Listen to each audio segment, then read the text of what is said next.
Welcome, everybody. This is Bree. This is Lucia. This is Delulu Hour. What are we drinking, Bree? We're drinking some Orfila's wine. Trying their Vermentino blend. White wine, it's really good. Very delicious. We love Orfila's. If you're local to San Diego, they are unfortunately closing down soon. They are closing their wine bar in Oceanside, but they will be keeping their vineyard out in Escondido. So beautiful. I would highly recommend their white wines. It's really good. Love it. But yeah, we wanted to kind of play around with a new kind of segment. I guess we've been doing it before, but we wanted to see if we like this format better, of where we talk about if we're delusional or something else. So I guess we'll just jump in. Yeah, I want you to go first. Okay. So, am I delusional or is this creepy? So, a couple weeks ago, I get this random phone call and I answer it because it's our 760 area code and it said Oceanside, and I was like, weird. So I just answered it, and this guy is on the phone. He's like, hey, like I have some packages for like a Brianna and Stefan or something. And I was like, oh, okay. Like, he's like, yeah, I live at this address and like in our complex. I'm like, oh, okay, interesting. He comes to the door and like it's the same guy that I had went to the trash can earlier and like had a weird interaction with, where like he went to the trash and he's like this older man, and I'm like so awkward about it. And then we just part ways, and then he was like at my door all of a sudden. He's like giving the packages, and like mind you, the packages did have my name and did have his address. And he goes, yeah, I thought you looked like a Brianna at the trash cans earlier. And I was like, okay, weird. And so I like go back to Steph and I'm like, was that weird? And he's like, I mean, kind of, but like, I don't know. We just kind of like moved on. So last night I'm sitting at home, I'm by myself, Stefan's at work. I get a phone call from a number, 760 in Oceanside. I'm like, who's calling me at 10 o'clock at night? Like, weird. No spam is hitting you up at 10 p.m. on a Saturday. Like, that's just not when they run. Right. So I was like, weird, I'm just going to answer it. So I answer it, and I hear, like, rustling. Like, if someone's in a bush or something, like, outside. Not outside my door, but outside on the phone. Okay. And then, this person just hangs up, because I'm like, hello? And they just hang up. Oh, and scary. I was like, it's like 10:18 p.m. and I'm like about to open my little book that's like literally a thriller, and I'm like, oh no. No. I swear to God, I jump out of bed, I like shut all the windows, I lock them, I like double check everything's locked in the house. Like, I was like so freaked out. Yeah.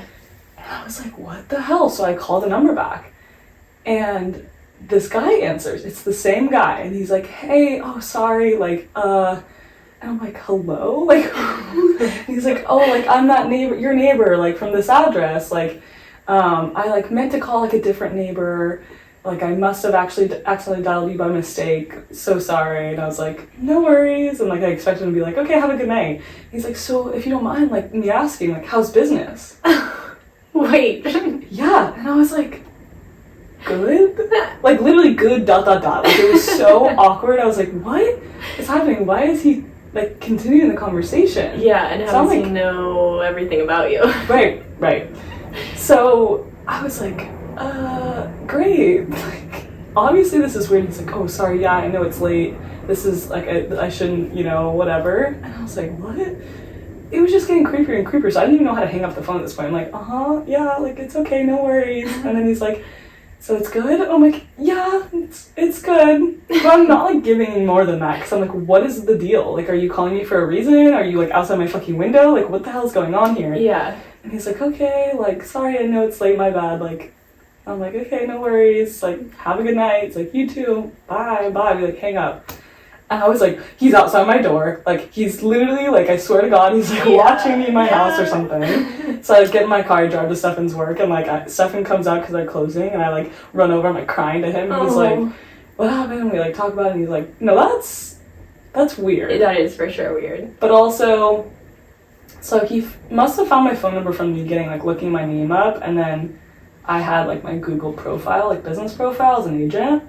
So I think that's how he found my name and number. But like, if you look me up, like all my photos from modeling are on there, and I was just like, Stefan, what if he's stalking me? Yeah. Like what he sees. Like, right. I just got so. And like, am I delusional or is that fucking creepy? Interactions with you and not Stefan. Right. Stefan was home the one time and he like knew a guy was there. Okay.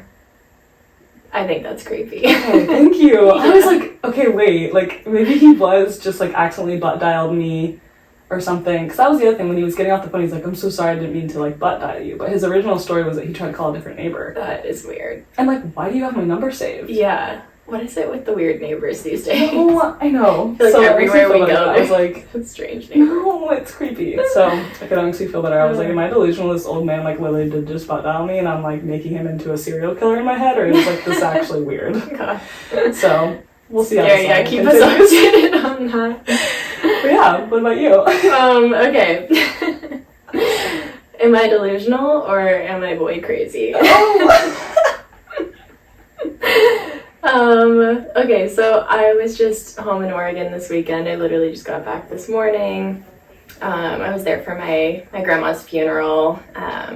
Rest in peace to my grandma, but on a lighthearted note, there is this, my mom has this childhood best friend that she knew in high school, and she's kind of like kept tabs with her throughout the year. Throughout the years, sorry. And my mom had mentioned that she was coming, and she was like, she has this really cute son, and he's your age. And I'm like, I feel like, you know how people say, oh, when you're not looking, that's when it'll happen. Right. I hate that, first of all. And I'm like, I'm never like looking, but I'm always thinking about the meet cute story. Right. I just know I'm gonna have a meet cute story with my person, and so then I start spiraling into, oh my gosh, like we meet at my grandma's funeral. It's like a meet cute, even though that's not a meet cute at all. So anyways, we're at the service, and I'm kind of like keeping my eyes open, just checking out who's showing up. Where is this guy? He ends up not showing up, but I was talking to his mom, and she was like, you guys are so funny, like, whenever you're taken, he's single, and whenever you're single, he's taken. Oh, it's like that. Yeah, I guess our parents have been plotting this for years. It sounds like this is like a whole plan. Yeah. So anyways, I was just thinking, wow, I am so boy crazy that I'm thinking about a meet cute story at my grandma's funeral. And you know, you don't have to answer me if I'm delusional or boy crazy. I'm just gonna leave that for the listener to decide. Wait, that is so funny. I feel like that's slightly boy crazy, but also crazier things have happened. I'm not saying it wouldn't happen. I don't know. Sometimes I just think about like the meet cute story. Like whenever you see somebody cute at the grocery store, I'm like, oh my god, what if we like bumped carts into each other? Yes. Like I kind of play into the fantasy a little too much. But, okay, here's the thing though, the other day I saw a TikTok of this girl who does, like, similar to what you do, like, she literally has a whole page of her going up to men, giving them her number. Oh my gosh, yeah. Like, she's like, oh, like, I wanted you to have this, to some dude at Target, and he's like, what is it? And he just, like, takes it, and he's like, what is it? She's like, my number. And he's like, oh, okay. And then he's like, yeah, I saw you earlier. Like, he was already thinking it. So, nice. I mean, I don't feel like this is actually it's slightly boy crazy because of the grandma situation, but it is kind of like, I could see it happening at the same time. Right. So maybe... Right. Yeah. Just unfortunate circumstances that we're meeting. I'm gonna start carrying, like, a business card around with like, my dating information. It's like like a Cupid card that's like, I'm available. Yeah. Not like I'm seeking clientele, but... Right. I'm seeking them. I'm seeking. I am open.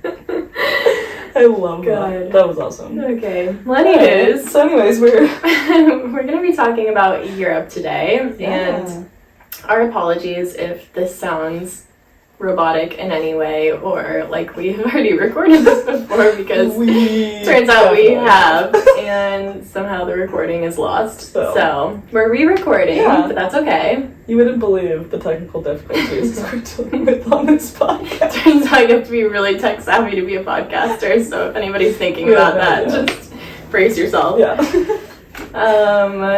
But yeah, I just wanted to share, we both recently had some Europe trips, so wanted to share our experiences and tell a little bit more about some of the differences we noticed just between here and Europe and all of that fun jazz, and give some recommendations as well if you have any upcoming Europe trips.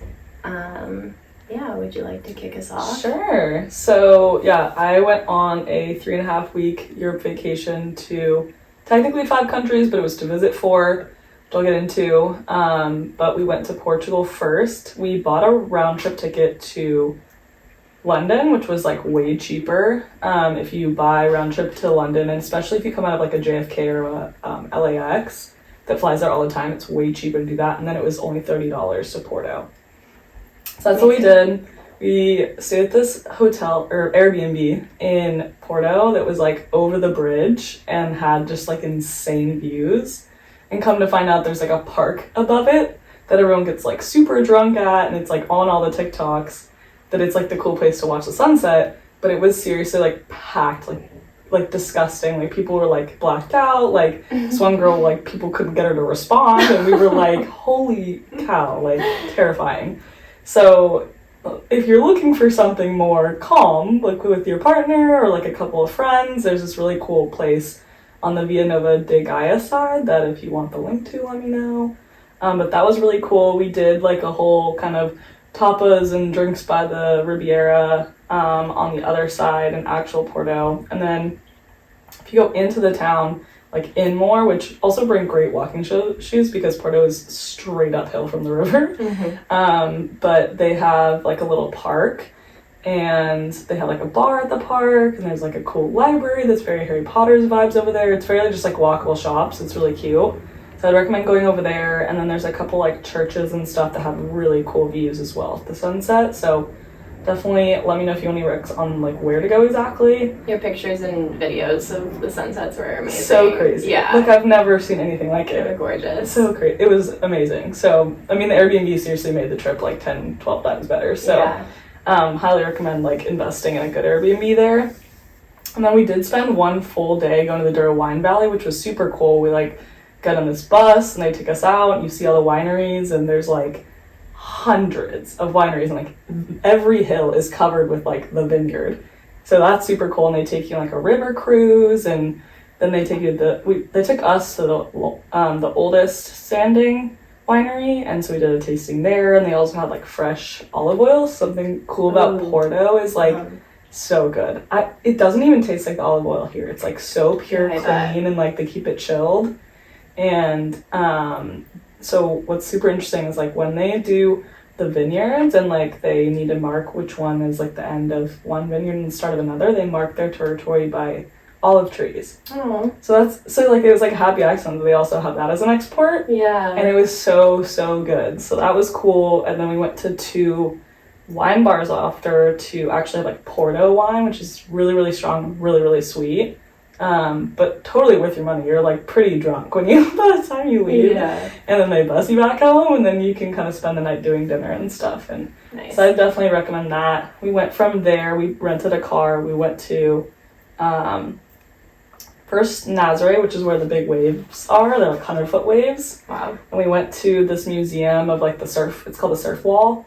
And it's like all these surfers that have surfed the 100-foot waves. And like they like kind of like chilling like experiences and things to say about it, like how they're like humbled by the nature of this. Did Stefan like have any to want to go out loving there? It. Yeah, he absolutely loved it, and it was actually pretty crazy because I'm not hugely into it. I'll watch like surf like competitions with him and stuff. Yeah. And when you're up there and you see how high you are, and you're like there's like this bell tower, and in the photos that day, obviously the waves weren't that big. Yeah. There's literally the waves are like above where you're standing, and it's to put in perspective. That's so crazy. It's crazy.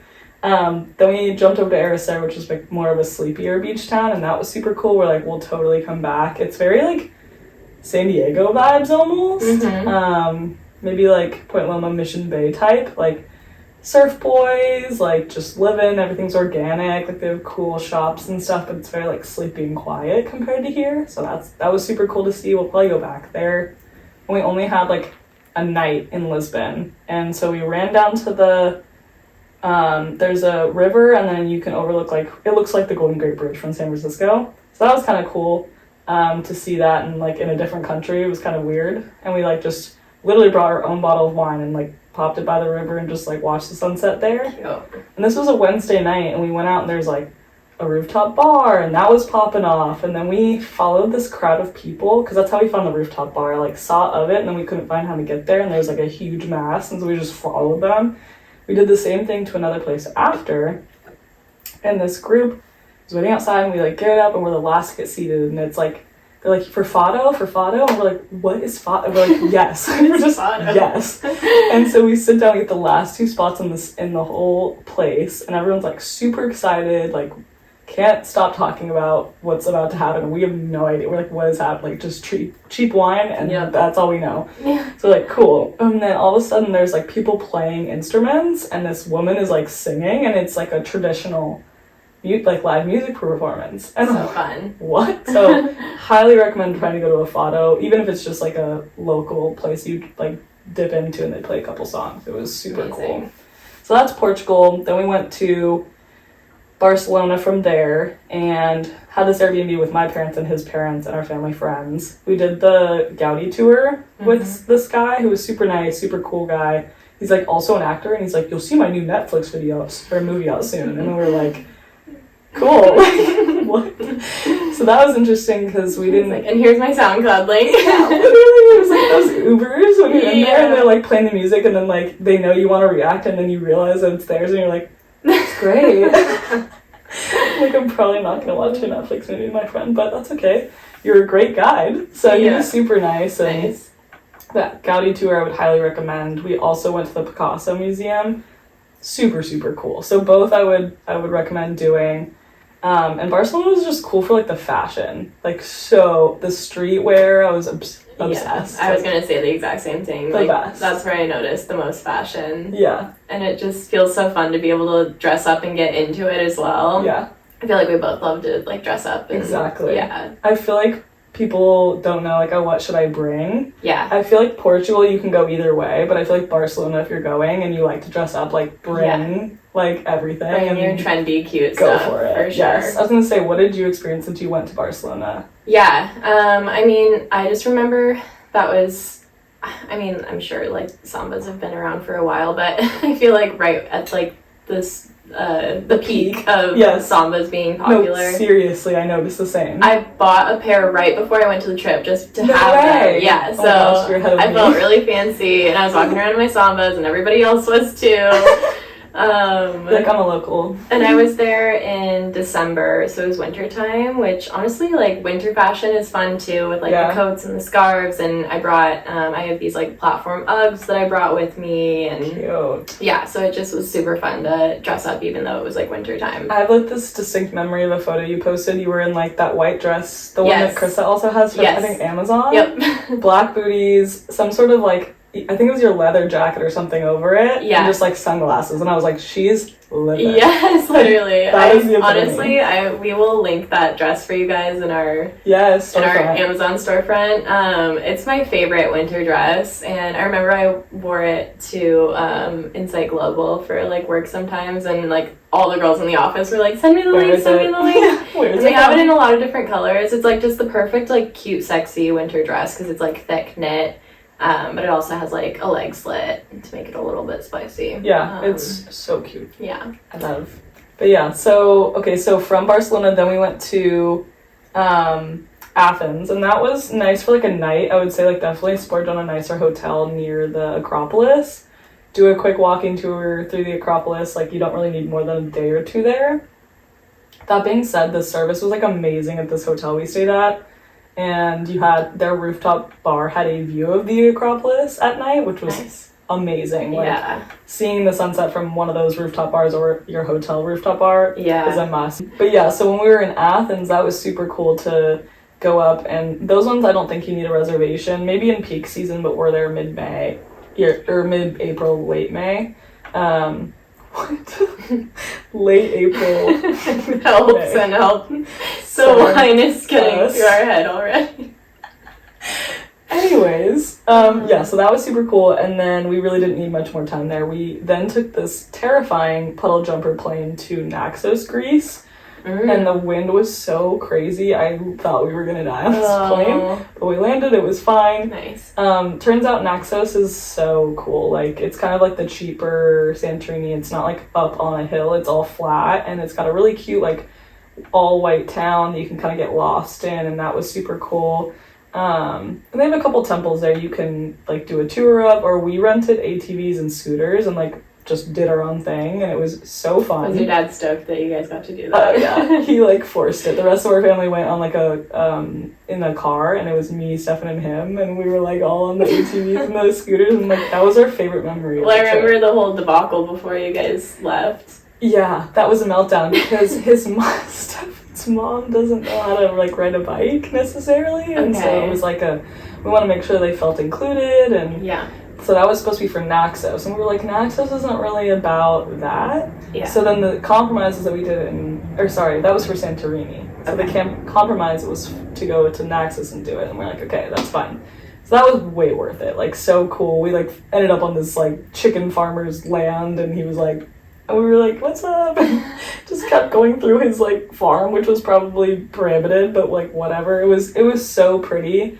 And there's a bunch of like private kind of area beaches there that's really cool. Mm-hmm. So I would highly recommend Naxos. I would say get there after May 1st though, because most things were closed, and then we were there like way before peak season. Yeah. And if you stay like outside of the city, more like if you're looking on a map at the city, I guess I would call it south, but I don't really know what like orientation Greece is. So sure. I think it's south of that, but there's a bunch of like really nice beaches and like all-inclusive Airbnb type things that are like perfect, and it's way cheaper. So we went there, then we went to Santorini for a night and a half. Yeah, like a day and a half and one night, and that's where we got engaged, and that was cool. Like I would say, I don't know, it was nice actually to be there before peak season, because everyone was really kind because they hadn't had like the masses yet. Right. And it was so beautiful, like the most picturesque thing you can think of. But like for me, I wouldn't want to be there for more than like 2 days, 3 days, because I'd get like star crazy unless I went on like a catamaran or like leave the island, because it was just like it's on this massive hill and you just like sit and look. Don't and they it's have gorgeous. like yacht week somewhere in Greece? That's Croatia. Okay. Yeah. So then after we get engaged, we go back to Naxos, and then we flew back to Athens, because you can't like go from that. It's really expensive to go from Santorini, and usually you fly through Athens anyway. So we go back to Athens. Everyone else goes. We go to Croatia, but instead of flying right into Dubrovnik because it was so expensive in Croatia, we flew into Podgorica, Montenegro, because it was like $300 cheaper. And we get on this bus at 6 a.m. the next day, and it literally takes you directly out to the coast, the whole coast of Montenegro and Croatia, into Dubrovnik. And it was incredible, like seeing this. Croatia is literally just on the edge of this country. It's all this coastal, it's like these huge mountains, and then you're literally just like along the side of it on the water, and there's buildings everywhere. It is so much cooler than Greece, in my opinion. Like, I just don't think you can beat it, quite honestly. And I mean, it was nice because Stefan spoke the language, so I think maybe we're a little biased, but it was really, really cool. So we did Dubrovnik. That was incredible. Again, stayed at an awesome Airbnb that overlooked the old city, so if anyone wants recommendations on where to stay, I'll let you know. And then we went on a ferry, went to Split. That was like a 4.5 hour ferry, and it was very rough. Oh, wow. But it's an expensive flight, and like not really worth the car drive. So I would say take the ferry, but if you like get seasick easily, like just prepare yourself, because I do. And it was fine, but we got through it, but it was kind of a sketch. But beautiful. Go to Split, and then we didn't spend like a ton of time there, and I just feel like Split is it's really overrun with like Game of Thrones stuff. So I would say you don't need like a ton of time in Split. Honestly, Dubrovnik's way prettier, has more culture, and is cleaner. Split's like a lot dirtier. So super cool, but from there you can go to all the islands. So I would highly recommend like going to all the islands you can. In Croatia, we went to Hvar, so Hvar. It's so cool, like so pretty. A lot of yachts are there. A lot of like rich people hang out there, and like that's one of the islands like the yacht week is near. Nice. So that's super cool. Okay. And that was pretty much our trip. We flew back to London and back home from there, and nice. I mean, it was pretty cheap for like a short trip like that. We got our flights for free through points, and we did like 4 or 5 countries in 3.5 weeks, and I felt like we saw everything we wanted to see. Yeah. Except maybe Lisbon we do a longer. Was the, like, I don't know what their monetary system is over there, but was it cheaper than the US dollar, or? No, the US dollar was weaker when we went, which is sad because when we booked the trip, it was stronger, and then by the time we got there, it was weaker. We're like, dang it. Yeah. One thing they did say in Croatia, and I'm sure this is true of a lot of the places, is that once it hits June, and then you go through August, those 3 months are peak season, and they'll, like, triple, quadruple their prices. So like Stefan kind of got like close to this guy because he was from Serbia too, and like they were kind of bonding about that, and he was like letting us in on the secrets. He's like, yeah, in like 3 weeks time, everything you guys are eating right now would be 4 times more expensive. Wow. Okay. And he's like, and then we just put the prices back down after August. Wow. I'm like, oh, it's like that. Yeah. So yeah. How was your experience? Because you also went to Dublin? Yes. Yeah, I'll kind of start from the beginning, even though we like touched on Spain. I was there first in December, and yeah, despite it being with my ex and that whole thing, it was still an amazing trip.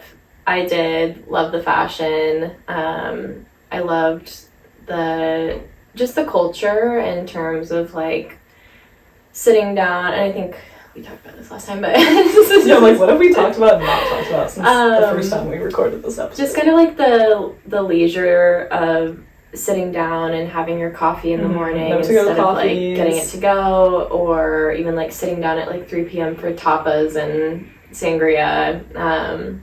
Was just so fun, and I really enjoyed just getting into like the food culture there, and I was there over Christmas as well, so that was kind of fun just to like, I don't know, celebrate Christmas in a different country. Yeah.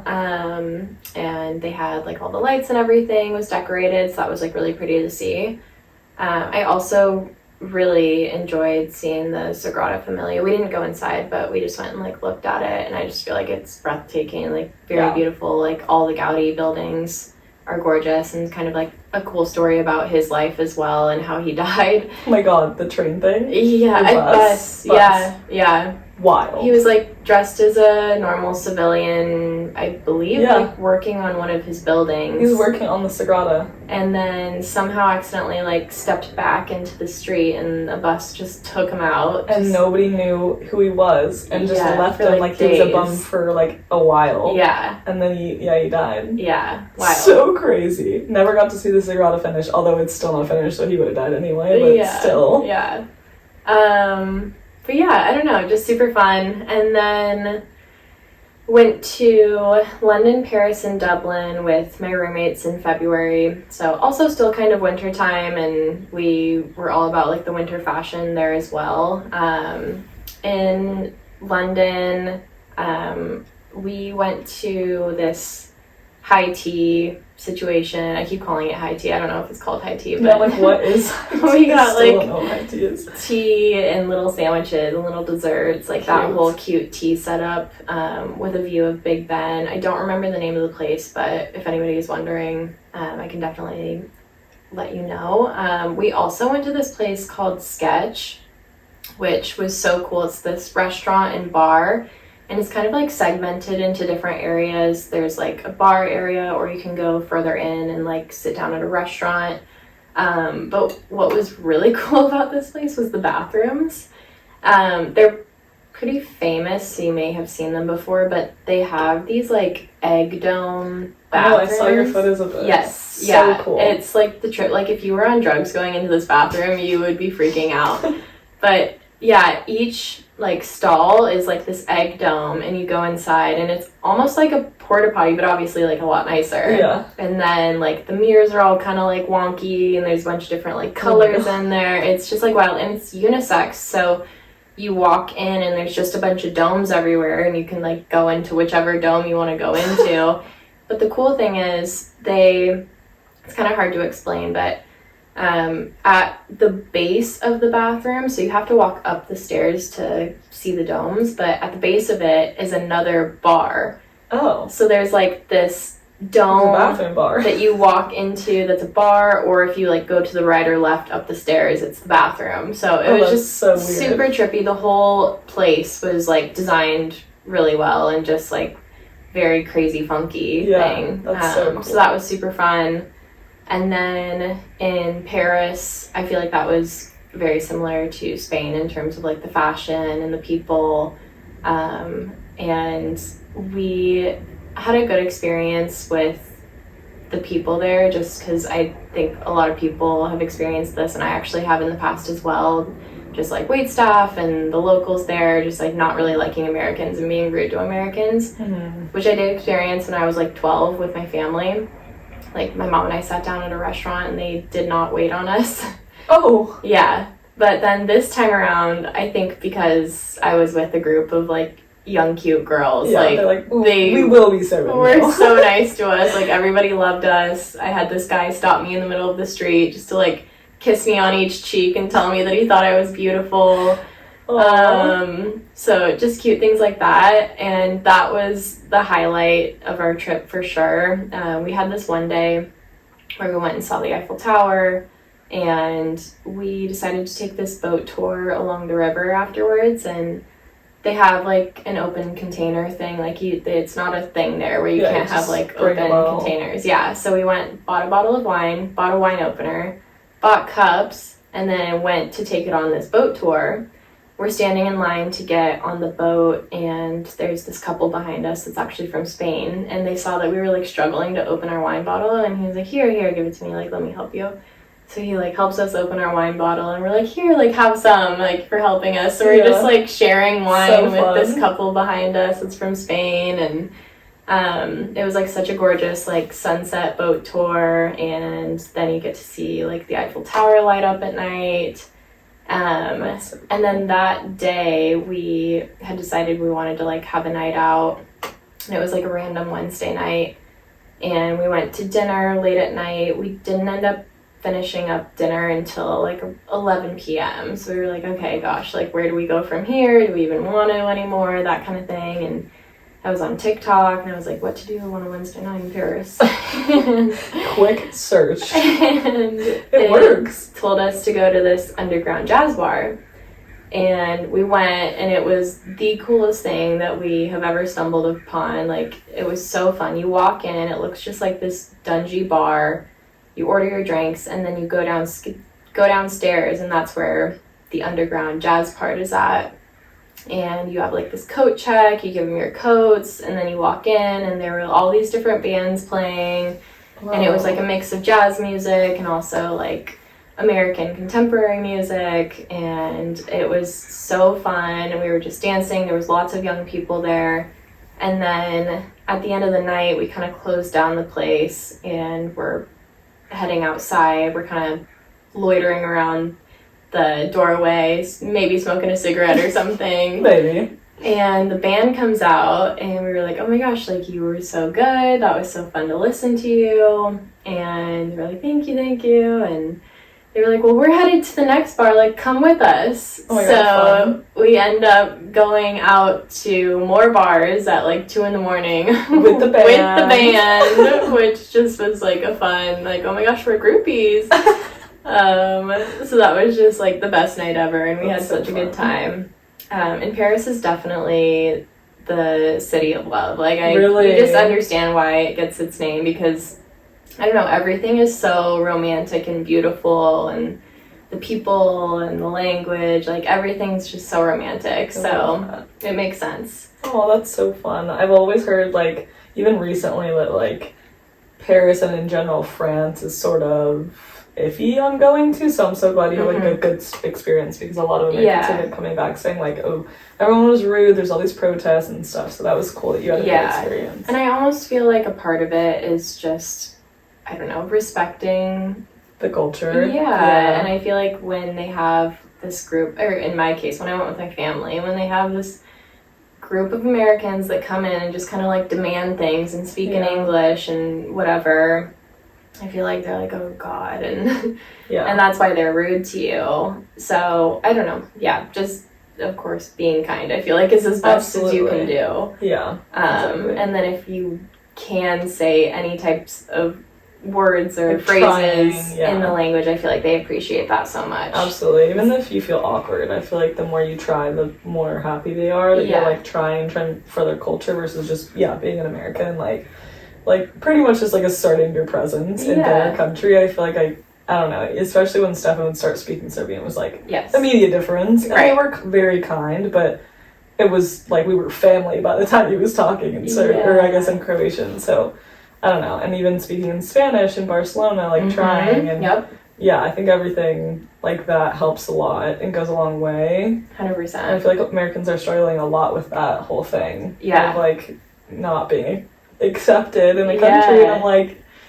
And it's embarrassing that we don't know as many languages as they do. So I feel like if you can put in a little bit of practice before you go and just at least learning, like, please and thank you. And Duolingo, hit up Drops. Yes. Those are great apps to learn. Like, Drops does, like, a 5-minute every day thing. Yeah. Duolingo's similar. Like, yeah. My dad was doing Duolingo Spanish, like, like Spain Spanish. For, like, 6 months. Didn't use a lick of it when we got there. I was like, oh, you tried though. That was cute. Yeah, exactly. After Paris, we went to Dublin, and that was my first time in Dublin, and it was just such a vibe. It was so fun. I feel like it was the most like American culture in terms of, like, I don't know, being a little bit more crass, I guess. Yeah. And the people there were beyond kind, like, so happy to have tourists, like, we love Americans, like, we love having you, like, welcome, like, yada yada. Way. Yeah, like, so kind, and everybody is just so polite. Some highlights. You're there. Yeah, some highlights for us was definitely the live music. Like, every single bar you go into, there's live music. Somebody's playing on the guitar and singing in their Irish accent, which is just so cute and fun. Cool. And then we did a Guinness tour. So you go and you basically learn all about Guinness and, like, where it came from, and that's cool. Yeah, which was really fun. And then at the end of the tour, they give you a free tasting. And I'm not a Guinness drinker, and they're giving us a free tasting, and the way they pour it like maybe like 3/4 full, and then they stop and let it kind of, like, aerate and the bubbles, like, build up, and then they pour the rest. Oh. So the bartender, like, pours it 3/4 full. I don't know any of this because obviously I didn't learn anything from the tour. He sets it down on the counter because he's, like, gonna let it settle for a second while he pours the other ones. I thought, oh, he's just giving me a 3/4 full beer. Totally fine. I go and grab it, and he goes, "Jeepers creepers, what are you doing?" He literally said "Jeepers creepers." That's awesome. And I was like, oh, I'm so sorry. I'm just an American, obviously. Yeah, I'm just acting dumb over here, my bad. And so he was like, no. He's like, don't do that. No touchy. Wait, that's awesome. That's such a side note, but that reminds me, and that just, like transported me back to Barcelona at that rooftop bar. Wait, sorry, not Barcelona. Lisbon, Portugal. That rooftop bar we went to. This woman, there was so many people. Like, seriously, there was her and I think maybe one other guy who was not really even bartending back there. She was making almost every drink I saw. And I asked for an Aperol Spritz. Stefan just got a beer. He makes she pours his beer, and, like, there's, like, a whole line. And she's, like, making my Aperol Spritz, and then she runs out of a bottle, and instead of she could have just given it to me. Like, it was, like, pretty full. No, she was like, no, I have another one. And she, like, goes in the back, leaves this whole group of people, and, like, mixes, not even just, like, pours it on top. Yeah. She makes a whole nother, with the Prosecco, everything. Wow. And then pours it on top. And I was like... Service. Amazing. That was wild. Yeah. Like, that does not... In America, they're like, here. Yeah. They don't give a shit. We're out. Sorry. Exactly. You see that line I got? Move along, sis. Yeah, for real. So that's cool that happened too in, you said Dublin? Mm-hmm. I gotta go to Dublin. Yeah, seriously. But yeah, those are just, like, some funny highlights. Also, this was just kind of, like, comical for me as well, because this was, like, me when I was, like, fresh out of a relationship, and I hadn't, like, talked to or even thought about a boy. But then when we went on this trip, I was like, okay, I'm gonna allow it if it happens. And I'll allow it. when we were in London, I met this guy from Dublin. And then when we were in Paris, I met this guy from Italy. And then when we were in Dublin, I met this guy from London. So it was just like super funny, like vacation lovers. Mix match. That's so fun. Yeah, and in Dublin, I mentioned this last time, but the guy that I met, we met at McDonald's at the end of the night, and we had ordered our food, and he was like, shall we go have our first date now? And I was like, absolutely, I would love to have a first date with you at a McDonald's at 2 a.m. It's so cute though. Yeah, like I'm having flashbacks from like Mexican food place in Pacific Beach, and a guy like hits on you, and then they're like just eating your burrito, and it's like so awkward. Like this guy literally is like, let me take you on a date. Yeah, the European men are just top notch. They seem so sweet. So kind. But yeah, that's about it for me. Yeah. I think we like had spoken about this before, like both of us noticing the differences with food. Specifically with gluten. At the time I wasn't paying attention to being gluten-free, but one of my roommates is very strictly gluten-free, and then another one of my roommates is dairy-free, so we had to watch out for that all trip. But there was like tons of gluten-free options.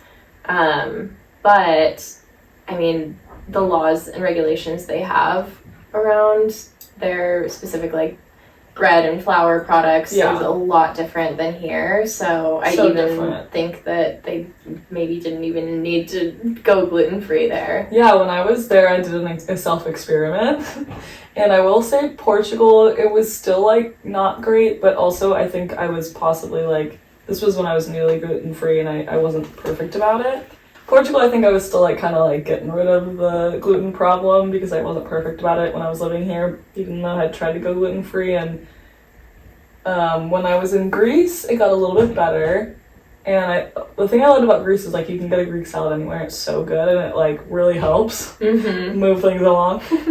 By the time I was in Croatia and at the end of Greece, I was able to have bread literally every day, lunch and dinner, no problems, like zero. Yeah. And then I came back and I found out that like our bread isn't even considered bread in the European Union. Like they're just like, that's not bread.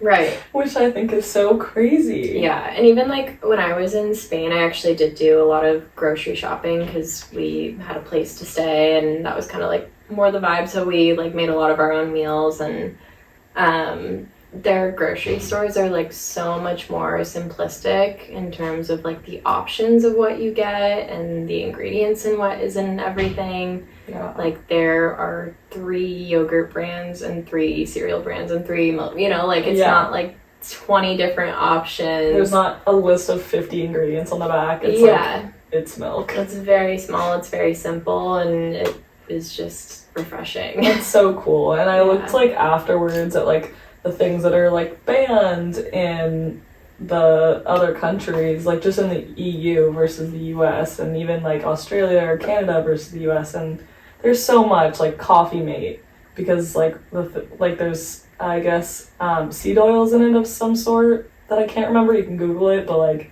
they are like endocrine disruptors, like proven, and they're not something like Canada or Australia has. They're like, our milk has certain hormones in it that they don't allow in other countries. The same thing, our bread, and like, I mean, we all know about like the red 40 or whatever, yellow 40 stuff, like, and it's like every week I feel like there's a new thing, and I do feel like the more we make noise about it, the more we move the market along, and like, maybe one day we can be more like the EU, where we actually care about our human health over profit. Because, I mean, they're still, like, somewhat capitalistic there, and I feel like they've just done it right in terms of that stuff. So I'm like, maybe we could try that a little more, I don't know. Absolutely. But I just, like, that was so refreshing, and even, like, the drinking culture was different. Like, it was more like this, like, we're just gonna have, like, a glass or 2 of wine.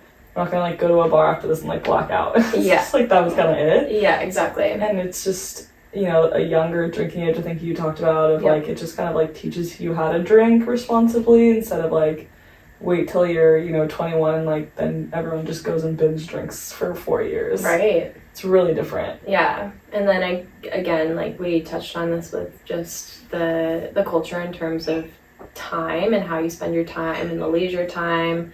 I had learned about this in a college course once, but like if you are running late to work and you show up late, you're like, oh my gosh, I'm so sorry. I was just spending time with my grandmother. She's in town this weekend, whatever. And they'll be like, no worries. Like, Yeah. you know, Family like, comes first. yeah, it's just, they're so intentional with the way they spend their time, and especially like with family, that's so important to them. So I really have tried my best to kind of like adopt a less of a hustle culture that we promote so much here. And I feel like that can be the number one cause of stress and anxiety for people, because you feel like you're not doing enough, you feel like you're not where you're supposed to be in life, and I feel like they don't have that concern at all. Which like and it causes disease. Like if you're always having cortisol running in your system, like I definitely brought that back a little bit, at least like a tiny bit less guilt around not working my ass off fucking 100 hours hard. a week. Like in our culture, that's quite honestly that's the only way to survive, because in California you take home like 40% of what you make, which is insane, and we live in a beautiful place, and clearly it's helped that a little bit, but like it's just a lot harder out here. And I mean, you even see it with like the paternity and maternity leave. Like paternity and maternity leave in some countries are like paid for by the government, and they're like a year. We get like, the father maybe gets a month, and then the woman's like still recovering like 3 months later, and they're like, okay, go back to work. Depressed, having to leave her child and go Kid back needs to to be work. fed every 3 hours still. Yeah. What do you expect? Is she bringing him to work and like breastfeeding him at the computer? Like, what do you mean? Yeah, it's crazy. So I just like loved that aspect, and it really opened my eyes about like you said, like valuing your time, and how do I get in a position before I have kids that I have an opportunity like they do in that country, right, to just be off for a certain amount of time that's like actually valid for a new kid. Yeah, even beyond that, I feel like I've been trying to be more intentional with, I don't know, when you're in a lag time or a lag space, you're like, oh, I should be doing this, I should be doing this, I have a million things to be doing right now. Like, I try to just like relax and breathe, or like if you're sitting in traffic, instead of being like, oh fuck this, I have to be somewhere right now, like, I'm so late. Just like take a second, breathe, like listen to your music, look around. There's nothing you can do to control the traffic. So I don't know, just kind of adopting that in all aspects of life, of just like, it's okay to slow down and like enjoy the present moment. Absolutely. And a lot of the people talked about how they make all their money in tourism, which is amazing. Not necessarily maybe what we could do here all the time, but the fact that you can just like work for, 6 months out of the year max, and then the rest of the 6 months you're with your family, and they're like, it's a great living. Yeah. And no one frowns upon that, because without that, their country wouldn't be what it is. Right. So that's a whole other thing of like, don't frown on service work, and like, if it brings you more joy to have that freedom of your time, and then just not, like, you don't have to have $1 million, like, you can just do what you love. Like, it's okay. Yeah. So I don't know. Some of the happiest cultures are like the most poor. Yeah, exactly. More money, just more problems. Appreciate what they have. Yeah. So that's Europe. Europe. If you want to like ask us about any of the places we went, we'd be happy to share recommendations. But just absolutely go. It's so worth it. Absolutely. Yeah. Thanks for listening, guys. Thank you. Let us know about your delusional moments. We'll let you know if you're being delusional or not. Yeah. And like, subscribe. Thanks for listening. Love you. Talk to you soon. Bye. Bye.